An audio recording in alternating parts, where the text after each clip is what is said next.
Praise lord. యోసేపు గురించి మనం నేర్చుకుంటున్నాం కదా.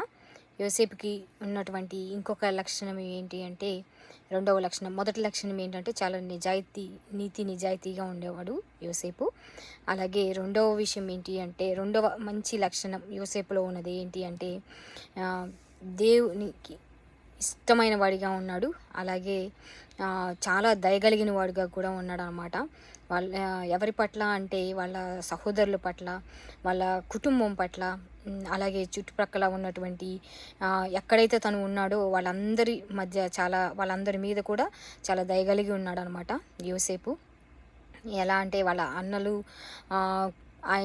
యోసేపుని గుంటలో పడేసినప్పటికీ కూడా అది అంతా కూడా వాళ్ళని క్షమించేసి, ఎప్పుడైతే వాళ్ళు కరువు కాలంలో ఉన్నారో వాళ్ళకి అవసరం యోసేపు యొక్క అవసరత ఎప్పుడైతే ఉన్నదో ఆ సమయంలో యోసేపు వాళ్ళ అన్నలు చేసిందంత ఏది తన మనసులో పెట్టుకోక, వాళ్ళు చేసిన తప్పుని మన యేసయ్య ఏ విధంగా అయితే మనం చేసిన పాపములు ఏ విధంగా అయితే యేసయ్య మనల్ని క్షమించాడో, అలాగే యోసేపు కూడా వాళ్ళ అన్నలు చేసిన పనిని క్షమించి అది అంతా మనసులో పెట్టుకోకుండా వాళ్ళకి ఎప్పుడైతే మామూలుగా మనమైతే మనుషులంగా ఎవరైనా ఏదైనా మనకి కీడు చేసినప్పుడు మనం మళ్ళీ వాళ్ళకి తగిన పాఠం నేర్పించాలి, ఇంకొకసారి వాళ్ళకి ఏదైనా అవసరమైనప్పుడు మనం చేయకూడదు సహాయం అన్న ఆలోచనతో ఉంటారు. కానీ యోసేపు అలా కాకుండా తన తోబుట్టువులైనటువంటి వాళ్ళ అన్నలకి, తమ్ముడికి, వాళ్ళ కుటుంబంలో కూడా ఒక సాక్షిగా నిలబడ్డాడు అనమాట.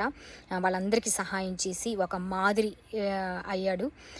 కాబట్టి దేవునికి ఎంతో ఇష్టమైనటువంటి వాడిగా యోసేపు నిలిచాడు. అందుకే ఫలించడి. ఆయనకున్నటువంటి ఆత్మఫలాలలో మనకి దీనత్వం, దయాళుత్వం ఇవన్నీ ఉన్నాయి కదా. అవన్నీ కూడా యోసేపుకి అప్పుడే ఉన్నాయి. కాబట్టి అందుకే దేవుడు అతన్ని హెచ్చించాడనమాట. అలాగే దేవుడు తనను ప్రేమించు వారికి ఏవి సిద్ధపరచునో అవి కంటికి కనపడవు, హృదయమునకు గోచరము కావు, చెవికి వినపడవు కదా. కాబట్టి అలాంటి విషయాలు అటువంటివి యోసేపు జీవితంలో కూడా దేవుడు చేశాడనమాట. యోసేపు అయితే అప్పుడు ఊహించలేదు, గుంటలో పడేసినప్పుడు దేవుడు ఇంతగా అతన్ని హెచ్చించాడని ఊహించి ఉండడు. కానీ ఆయన ఉన్నటువంటి లక్షణాన్ని, దయాగుణాన్ని బట్టి, క్షమించే గుణాన్ని బట్టి దేవుడు యోసేపుని ఆశీర్వదించాడు అనమాట. కాబట్టి ఇలాంటి లక్షణం కూడా మనం కూడా కలిగి ఉండేటట్టుగా మనం ప్రార్థన చేసుకుందాం. Praise Lord. ఇంకొక లక్షణంతో మళ్ళీ నేను ఇంకొక వీడియో మళ్ళీ కలుస్తాను. Praise lord.